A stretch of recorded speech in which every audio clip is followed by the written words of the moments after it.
फिर मनुष्यों को कैसे वर्तना चाहिए, इस विषय को अगले मंत्र में कहते हैं। भावार्थ, जो मनुष्य सूर्योदय से पहले उठ के जब तक सोवे नहीं तब तक प्रयत्न करते हैं, दुख और दारिद्र्य के अंत को प्राप्त होकर सुखी और लक्ष्मीवान होते हैं। फिर मनुष्य कौन कैसे हों, इस विषय को अगले मंत्र में कहते हैं। भावार्थ, जो राजपुरुष अहर्निश राजकार्यों में प्रवीण, दुर्व्यसनों से विरक्त और संगोपांग राज सामग्री वाले होवें, सदैव प्रतिष्ठा को प्राप्त होते हैं। भावार्थ, इस मंत्र में वाचक् लुप्तोपमा अलंकार है। जो मनुष्य ईश्वर के सदृश न्यायकारी, संपूर्ण जगत के उपकार करने वाले और उपदेशक हैं, वे संसार के भूषक हैं।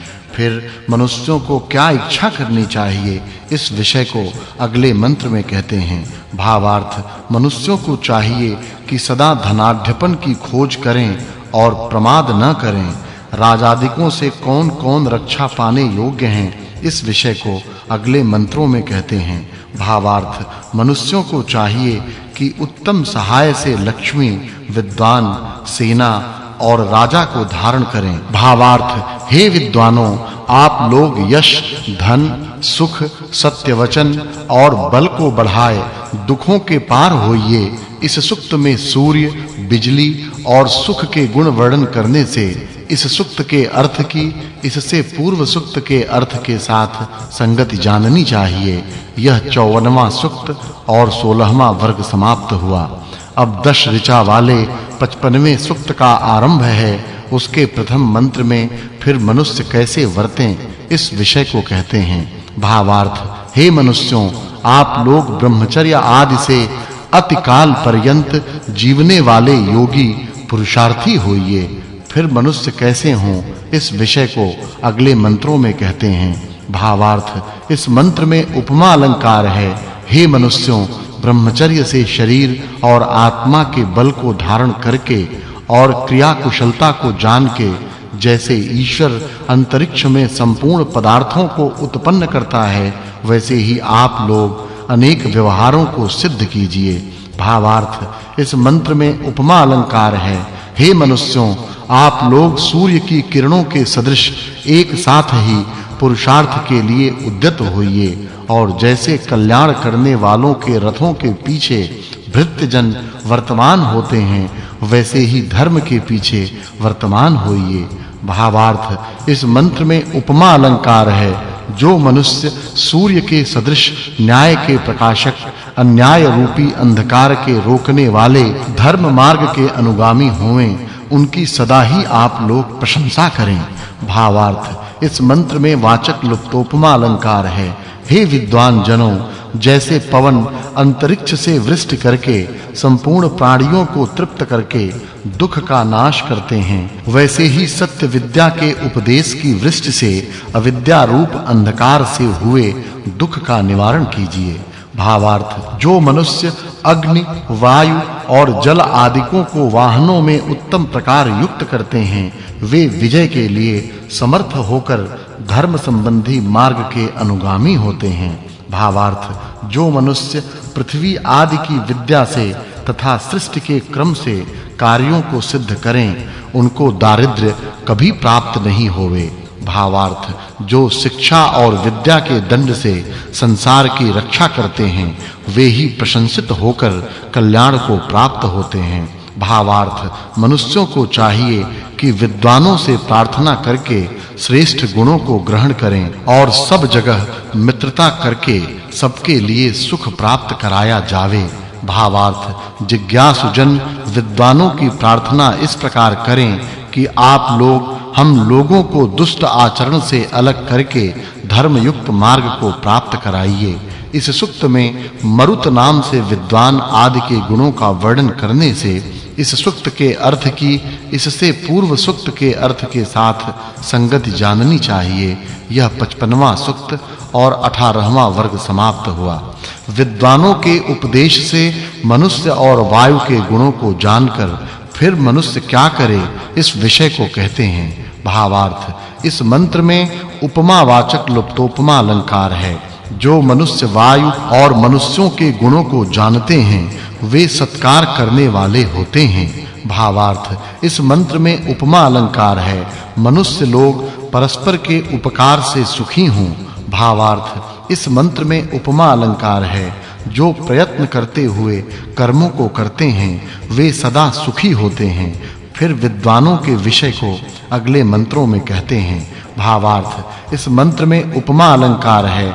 हे मनुष्यों, जैसे सूर्य की किरणें मेघ को नीचे गिराती हैं, वैसे विद्वान लोग दोषों को दूर करते हैं। भावार्थ मनुष्यों को चाहिए कि सृष्टि के क्रम को जानकर संपूर्ण आनंद को प्राप्त हों।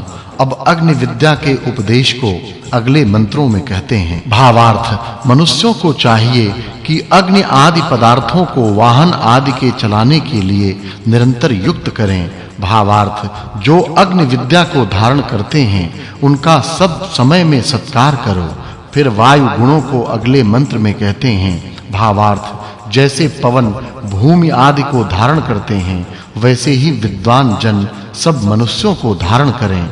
फिर विद्वानों के उपदेश को अगले मंत्र में कहते हैं। भावार्थ जिस कुल में किया ब्रह्मचर्य जिन्होंने, ऐसे स्त्री और पुरुष वर्तमान हैं, उसी कुल को भाग्यशाली जानना चाहिए।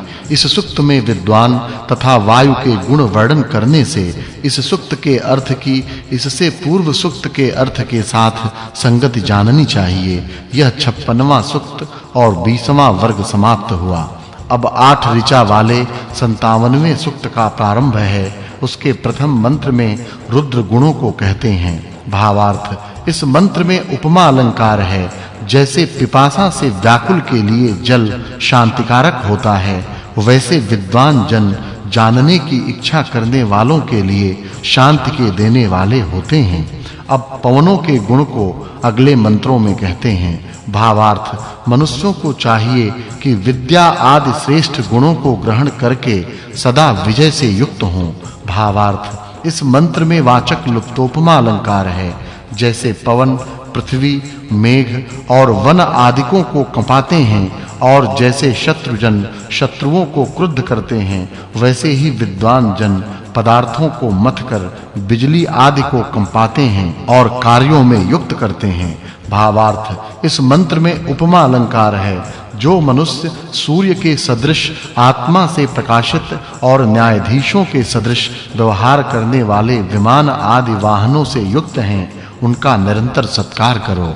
भावार्थ जो जन उत्तम गुण कर्म और स्वभाव से सब प्रकार ग्रहण करते हैं, वे सब प्रकार से सुखी होते हैं। भावार्थ जो मनुष्य शरीर और आत्मा से बलिष्ठ और आयुधों की विद्या में निपुण होकर उत्तम वाहन आदि सामग्रियों से युक्त हुए पुरुषार्थ करते हैं, वे धनवान होते हैं। फिर मरुद विषय को अगले मंत्र में कहते हैं। भावार्थ जब मनुष्य सत्पुरुषों का संग करें, तब इस लोक में संपूर्ण ऐश्वर्य और परलोक में धर्म के अनुष्ठान करने की याचना करें। फिर मरुद विषयक विद्वानों के गुणों को कहते हैं। भावार्थ जो मनुष्य यथार्थ वक्ता विद्वानों का सेवन करते हैं, वे सत्य विद्या को प्राप्त होकर सदा ही प्रसन्न होते हैं। इस सूक्त में रुद्र और वायु के गुण वर्णन करने से इस सूक्त के अर्थ की इससे पूर्व सूक्त के अर्थ के साथ संगति जाननी चाहिए।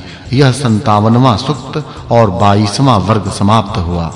अब 8 ऋचा वाले 58वें सूक्त का प्रारंभ है। उसके प्रथम मंत्र में वायु गुणों को कहते हैं। भावार्थ जो कार्य और कारण स्वरूप संसार के गुण कर्म और स्वभावों को जानते हैं, वे गृह के सदृश सबको सुखी कर सकते हैं। फिर मनुष्य क्या करें, इस विषय को अगले मंत्र में कहते हैं। भावार्थ मनुष्यों को चाहिए कि योग्य धार्मिक विद्वानों का ही सत्कार करें, जिससे सुख बढ़े। फिर मनुष्य क्या करें, इस विषय को अगले मंत्र में कहते हैं। भावार्थ जो वृष्टि करने वाले वायु और अग्नि आदि को विशेष करके जानते हैं, वे इनको वृष्टि करने के लिए करने को समर्थ होते हैं। फिर मरुद के गुणों को अगले मंत्र में